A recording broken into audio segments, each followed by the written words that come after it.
ভাবে ঘরে বেঁধে রেপ করা হচ্ছে, শিশুদের খুন করা হচ্ছে, কোনো মামলি তাকে হত্যা করে, ঘরে ঢুকে হত্যা করে, মায়ের সামনে ছেলেকে মারে, স্ত্রীর সামনে খুব জুলুম প্রকাশ্য দিবসকে খুব হত্যা করে। আর তার দোষটাকে জামাত, শিবির আর বিএনপির ছাত্র দল, ওই NCP party, Hizbut Tahrir Ansarullah Bangla team সহ যত রকমের জঙ্গি সংগঠন, তারাই হচ্ছে ইংরেজের দোষর। আজকে বাংলাদেশ জঙ্গি রাষ্ট্র, সন্ত্রাসী রাষ্ট্র, কোনো মানুষের জীবনের নিরাপত্তা নাই, কোন অর্থনৈতিকভাবে তো বাংলাদেশ একেবারে কমবে। আমি যে কষ্ট বাংলাদেশকে উন্নয়নশীল দেশের মর্যাদিত করেছিলাম, আকাশে উন্নয়নশীল দেশে চরম ব্যর্থ, দুর্নীতি, দলীয়করণ, আর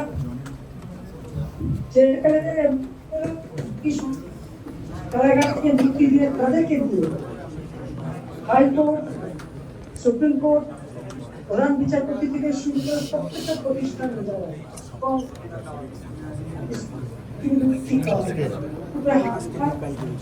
অত্যাচার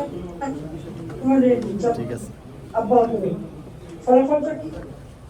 আজকে বাংলাদেশ সবকিছু প্রায় অচল।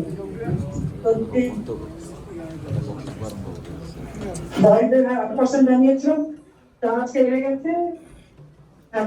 বাংলাদেশ দারিদ্রের দেশ।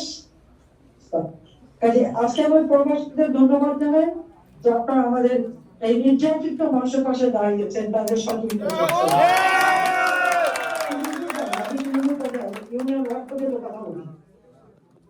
কি দুরবস্থা তাদের, ঘর বাড়ি ব্যবসা প্রতিষ্ঠান কিচ্ছু নেই, ঘরে ঘরে ঢুকে মেয়েদেরকে রেপ করে, ছেলেকে পায় না, মা ভাই বোনকে কুপিয়ে হত্যা করে, বাবাকে মারে, তাকে হত্যা করে।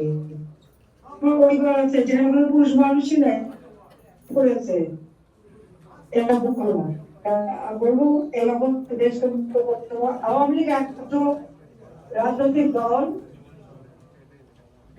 যে দল বাংলাদেশের কল্যাণ করতে পারে এবং করেছে, এবং সেটা আমরা প্রমাণ করেছি।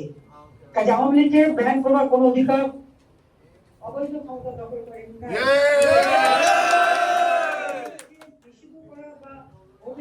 আমাদের অংশগ্রহণ করতে দেয়নি। কারণ জানেন বলেছে সন্ত্রাসী, আসলে সন্ত্রাসী প্রকৃত কথা হলো আমার বিরুদ্ধে যত অপপ্রচার, আমি আমার এবং আমাদের বাচ্চা থেকে অপরাধিত নেতা করি সকলের বিরুদ্ধে লক্ষ লক্ষ মামলা করেছে, হাজার হাজার দিতে।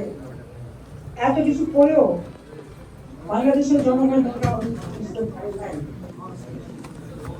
এখনো নির্বাচন হলে আওয়ামী লীগ বিপুল ভোটের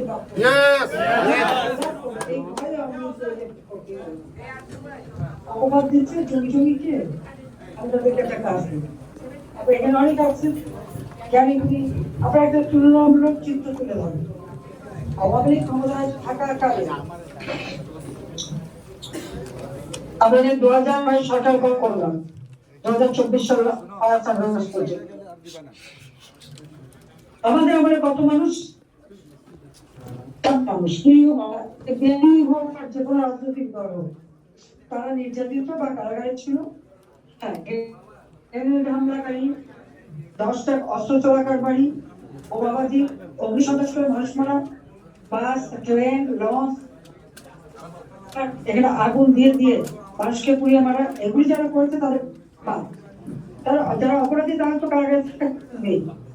জঙ্গি সন্ত্রাসীদের আমরা নিয়ন্ত্রণ করেছি, কিন্তু একটা তুলনা অন্তত আপনারা বের করেন যে ইউনূস ক্ষমতায় আসার জন্য তার মেটিকুলাস ডিজাইনের মাধ্যমে জুলাই মাস থেকে যে হত্যাযজ্ঞ চালাচ্ছিল, যেভাবে মানুষ খুন করেছে, রাষ্ট্রীয় সম্পদ আগুন দিয়ে পুড়িয়েছে, যেভাবে ধ্বংসযজ্ঞ চালিয়েছে, অবনীত বাড়ি ঘর আগুন দিয়ে পুড়িয়ে জ্বালিয়ে লুটপাট করেছে, একটা তুলনামূলক তীব্র আপনাদের প্রচার করা উচিত। এবং যেখানে আছে ওখানকার স্থানীয় যারা রাজনীতিবিদ, কংগ্রেসম্যান, সেনেটর বা স্থানীয় সরকার, তাদের সঙ্গে একটা যোগাযোগ করুন। মিথ্যা অপবাদ আওয়ামী লীগের বিরুদ্ধে দিয়েছে, আমি জনগণের কল্যাণ করেছি, জনগণকে হত্যা করার ক্ষমতা এই চিন্তা ছিল না নাই। আমি যারা ভূমিহীন গৃহহীন তাদেরকে ঘর দিয়েছি, কোনো ঘর দেখি। আমি বয়স্ক ভাতা, বিধবা ভাতা, প্রধানমন্ত্রী ভাতা, মাতৃত্বকালীন ভাতা, যতটুকু ভাতা, সুস্থ মৃত্যুজীবন ভাতা, তাদের ভাতায় দলীয়ভাবে কাউকে চাকরি, অফিসের আমি যদি প্রমোশন না পেতাম, এখন রাষ্ট্র চালাচ্ছে, তারা যে অফিসারদের পেয়েছে, তাদেরকে নিজেদের দলীয় মনে করে ব্যবহার করছে, তাদেরকে প্রমোশন দিয়ে থাকে।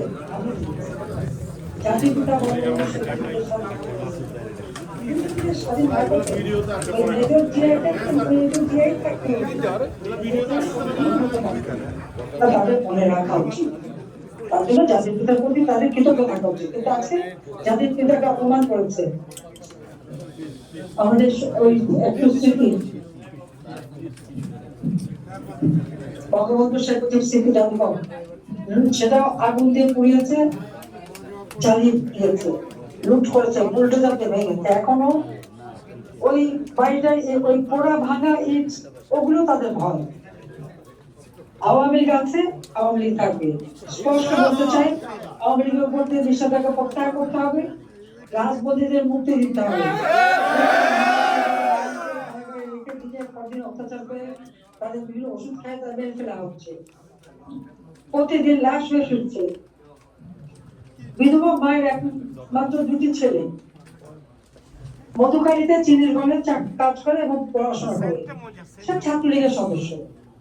মায়ের সামনে তাকে তুলে নিয়ে পিটিয়ে মেরে থানায় নিয়ে এমন ভাবে অত্যাচার করছে, সকালবেলা তার লাশ। বিধবা মায়ের কান্না সহ্য করা যায় না,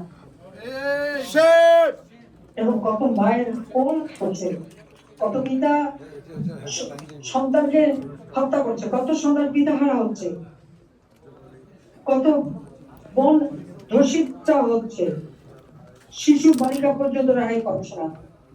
চরম ভাবে ব্যর্থতা, লুটপাট করে টাকা বানিয়ে বসে আছে। আর 12ই ফেব্রুয়ারি নির্বাচন কোনো পরিবর্তন আনেনি, খালি হয়তো একটা ব্যক্তির পরিবর্তন হয়েছে। একই ভাবে তারা নির্যাতন চালাচ্ছেন। 23শে জুন উদযাপন করতে দেবে না, সেনাবাহিনী লাগিয়েছে। আর আওয়ামী লীগ যদি নাই থাকে, এরপরে তো আওয়ামী লীগ নাই, তো আওয়ামী লীগ যদি না থাকে সেনাবাহিনী ওটা মধ্যে হয় কেমন? পুলিশ দিয়ে আওয়ামী লীগকে নামতে দেবে না মাঠে, তাহলে ভয় কিসে? আওয়ামী লীগ তো নাই বলে দিবে, তো নাই, তাহলে এত ভয় কেন?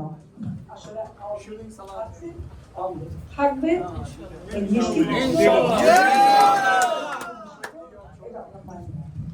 আপনাদেরও আমি কাছ থেকে চাই আপনারাও সেভাবে জনমত সৃষ্টি করেন, স্থানীয় ভাবে বলেন। আমরা তো আমাদের পররাষ্ট্রনীতি খুব স্পষ্ট, সকলের সাথে বন্ধুত্ব, কারোর সাথে বৈরিতা দিয়ে গেছেন, সেই দিক থেকে আমরা চলছি, সেই দিক থেকে চলবো। এই আমেরিকা, আমি 96 সালে যখন সরকার গঠন করি, বাংলাদেশে ছিল না। আওয়ামী লীগের আমলে আমি এখানদের ব্যবসা দিই, সে মেঘনাঘাট 450 মেগাওয়াট বিদ্যুৎ কেন্দ্র, হরিপুরে 360 মেগাওয়াট বিদ্যুৎ কেন্দ্র থেকে শুরু করে আজকে যে শেভরন, টেক্সাকো যারা ওখানে গ্যাস মিলে কাজ করে, আওয়ামী লীগের সময় পেয়েছে তারা। এটা তাদের মনে রাখা উচিত, এটা তাদের মনে রাখা উচিত। আমি শেখ হাসিনা ক্ষমতা আসার পরই এই ব্যবসাগুলি তাদের দিয়েছি। আমরা রপ্তানি করি, আমাদের জিএসপি বাতিল করে দিল, তারপরে আমরা কিন্তু রপ্তানি অব্যাহত রেখেছি। এখন গার্মেন্টস একে একে বন্ধ, অর্ডার চলে যাচ্ছে, লক্ষ লক্ষ শ্রমিক বেকার হয়ে ঘুরে বেড়াচ্ছে, কৃষক সার পায় না, চরম দুরবস্থা। আর আওয়ামী লীগের ছেলে মেয়েদের পড়াশোনা করতে দেবে না। এই অবস্থা থেকে বাংলাদেশকে মুক্ত করতে হবে। এমনকি আজকে মানুষ দুবেলা খেতে পর্যন্ত পায় না, দারিদ্রের হার বেড়েছে, অতি দারিদ্রের হার বেড়েছে। ভূমিদের ঘর দিয়েছি, খাল কাটা নামে পাকা রাস্তা, রাস্তার মাঝখানে খাল কেটে আর মাটি ফেলে সমস্ত ঘরগুলিকে নষ্ট করে দিচ্ছে। এরা কি মানুষ? এই লোকগুলিকে যেমন একটা করে ঘর দিই, তার ঘর ছিল না, বাড়ি ছিল না, ঠিকানা ছিল না, তাদের সেই হাসি, আনন্দ, অশ্রু আমি এখন অনুভব করি। আমার অফিসাররা বলতেন যে আমাদের জীবনের সর্বশ্রেষ্ঠ কাজ আমরা করছি, একটা ভূমিহীন গৃহহীন ঠিকানা দিয়ে একটা মানুষ করার ঠিকানা দিচ্ছি, ঘর দিচ্ছি। আজকে সেই ঘরগুলিও তার নষ্ট করে দিচ্ছে। কেন এত হিংসা গরিব মানুষকে? গরিব মানুষ আওয়ামী লীগের কথা বলে সেই জন্য। যাক, আমি আর সময় নেই না, আপনারা ভালো থাকেন, সুস্থ থাকেন। অনেক ধন্যবাদ। আমি আজকে শেষ করছি।